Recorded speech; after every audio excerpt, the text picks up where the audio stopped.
To kai ma to ya me ake ce? Me dalilin da yasa ka kwada Malukman mari haka sidda tsakani da Allah da Annabi? To ai Alhaji ko kai kake matsayina idan yaro ya yi irin abin da ya yi ba ma marin ba sai ka haɗa ma da mangari.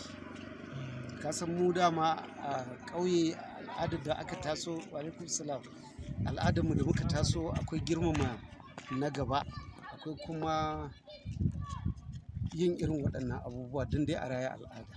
To yanzu ya za ku ba Lukman Sumayya ko kuma shikenan dai Hajiya Babba ta ɓata maganar?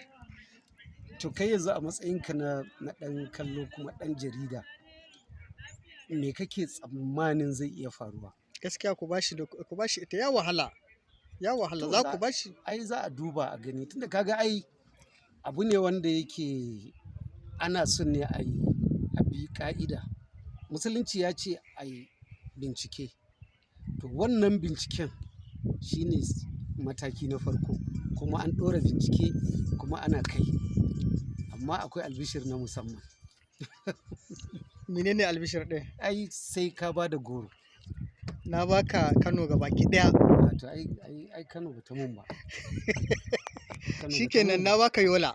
Masha Allah garin 'yan aljanna zaka ce. To albishir ɗin shine a kalla a zango na gaba za a ga abubuwan ban mamaki da ba a taɓa gani a shirin labari. mun gode. Masha Allah.